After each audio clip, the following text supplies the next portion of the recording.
course, as ever, lots of questions for Karl as well, just to sort of try and tap into his brain, see what's going on there.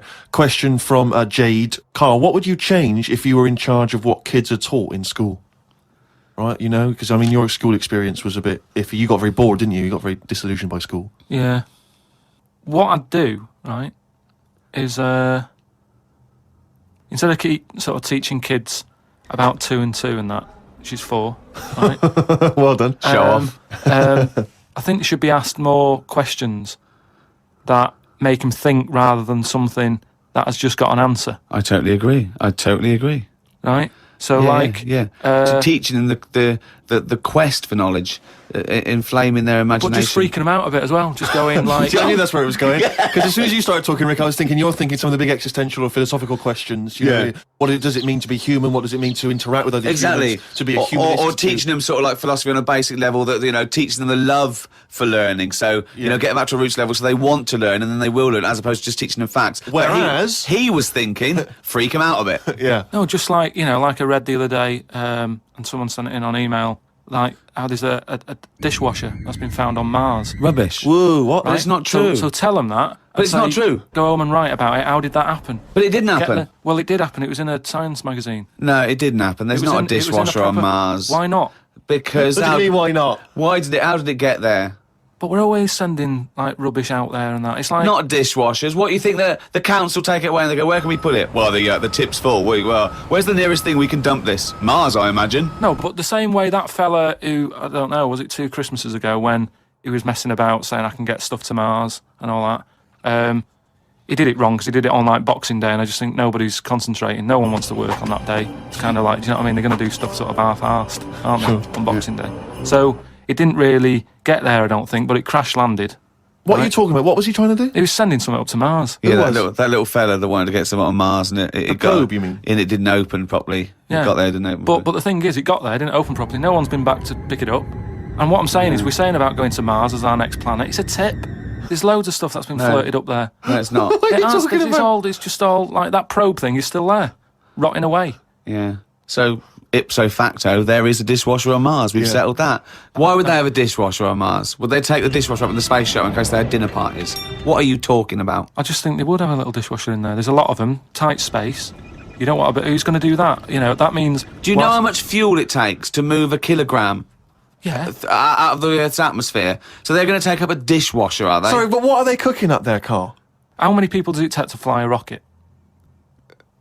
How many people? Tell me how many people. Well, it's either one monkey with a banana shoot that feeds it, or probably 2 or 3 humans. Right, say it's 3 humans. Yeah. Now, there's 3 humans, because they need one to steer it. One to stop at the petrol station to get more... What I'm saying is, if you're going to start having a sink, then whoever's washing up... They haven't got a sink.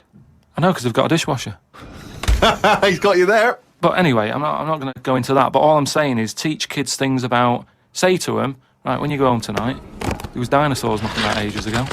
How would you have lived with them? Get on with it. See you later. Well, they didn't. I've told you this before. You got a lot of your information from the Flintstones and 1 million years BC with Raquel Welch. There weren't dinosaurs knocking around where there were little fellas knocking around in furry pants. No, but just sort of saying to them, all right, then, here's a different question. Go on then. Would it be better to have dinosaurs knocking about now whilst we're here? Because I put that in my diary the other day, that when you think about it, there's a population problem. Yeah. There's too many of us. Yeah. We're saving people all the time. No one's allowed to get injured anymore. You've got to, wear a helmet when you're on a bike. There's speed bumps to slow people down. Zebra crossing. Cures for illnesses. No one's dying anymore, right? Well, I think they are. Not as many as they should be, because the world's crowded. All I'm saying is... there's still people dying. I think there's still people dying. Not that many, though. Yeah, I think there's still millions of people dying. Apparently, a handful. Loads of people are living longer.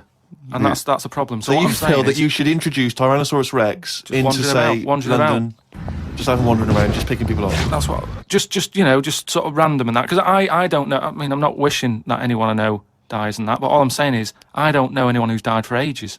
Right. Whereas if a dinosaur was knocking about, you'd go... Neil's gone missing. Yeah.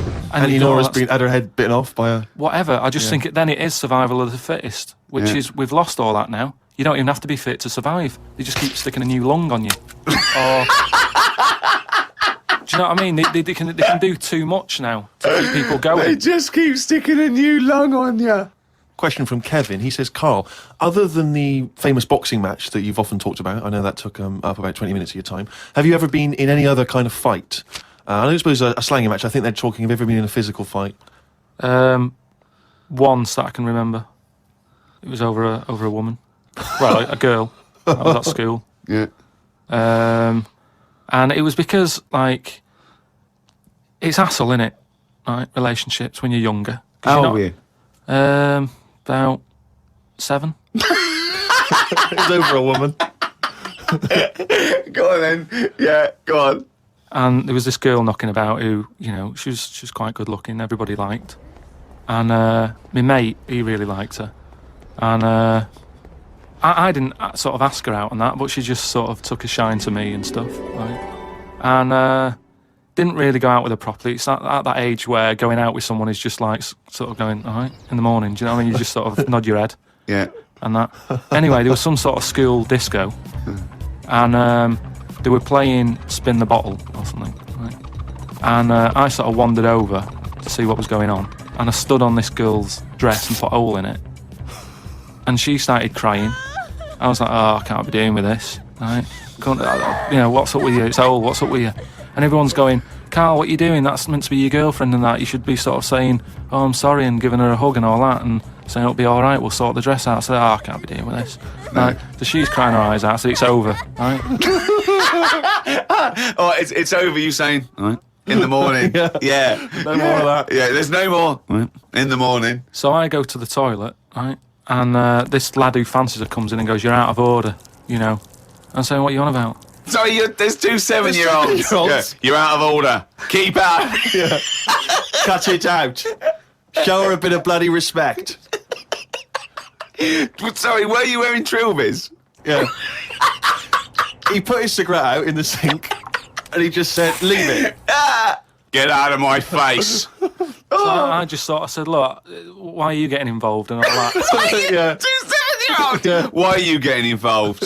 And it was obviously like, because, you know, he fancied her and that. We had a bit of a fight in there. Yeah. I accidentally, you know, sort of chipped his tooth on a sink. Wow, is it like a proper... Sorry, this is like someone from Lock, Stock and Two Smoking Barrels. Yeah. What are you talking about? 2 7-year-olds in a toilet. So you put a hole in her dress. I don't know how that... What were you wearing, football boots? How did you make a hole in her dress? I don't know, it was like that sort of material. You were like, wearing winkle pickers. like crepe, you know what I mean? It was like a crepe dress or something. Yeah. Right. And that got a hole in it. So you're having and when you say you're having a fight, I mean, are you wrestling with it? You got arm locks and a little head bit of locks? wrestling and shoving about and that, and it was an accident. I didn't sort of go, right, I'm going to break your teeth or anything. It's just that I happened to push his head down, and his tooth hit the sink, Right. and it chipped and what have you.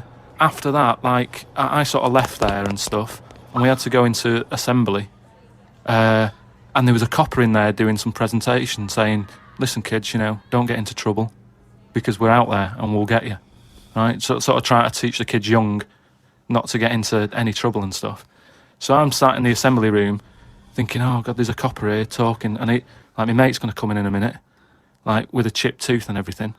And Questions are going to get asked. That's what kind of happened. I mean, the coppers didn't get involved. Yeah. Did you turn your back on violence after that then? Yeah. He said, you'll never take me alive, copper. So yeah, that was the sort of last fight. Brilliant. Some of the questions coming in now, Rick, are just, I don't know what they're intending, what response they're hoping for, really. This is one from Rob. He just says, I was just wondering, what are Carl's views on the human appendix? What do you think, Carl? What do you think of the human appendix? Never worried about it. Well, no, I think Rob's point is that it's sort of pretty redundant now. So this is kind of what we've talked about before, where... He always says that. He always says something like, oh, we've talked about this before. And the thing that he's talked about is nothing like it. What I mean is, we've obviously interfered somewhere along the way. And Well, we have interfered, yeah. We shouldn't have done, because it's the same way, like, if we didn't have planes and that, would we have wings now?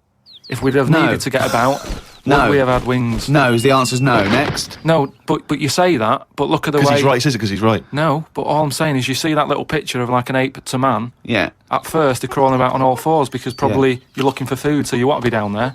So Right. if you're on both legs, Yeah. you're missing stuff that's on the floor. What sort of time period do you think this? Because I mean, we started, dabbling with a plane maybe 100 years ago. So what sort of time period do you think this little thing who's scrabbling around looking for food stood up and I don't walked? know. I sort of don't worry about time. Sort Right. of Well, I'll behind- tell you now, we behind wouldn't have Rome. wings now. If the Wright brothers had said, "Oh, forget it," we wouldn't have wings now.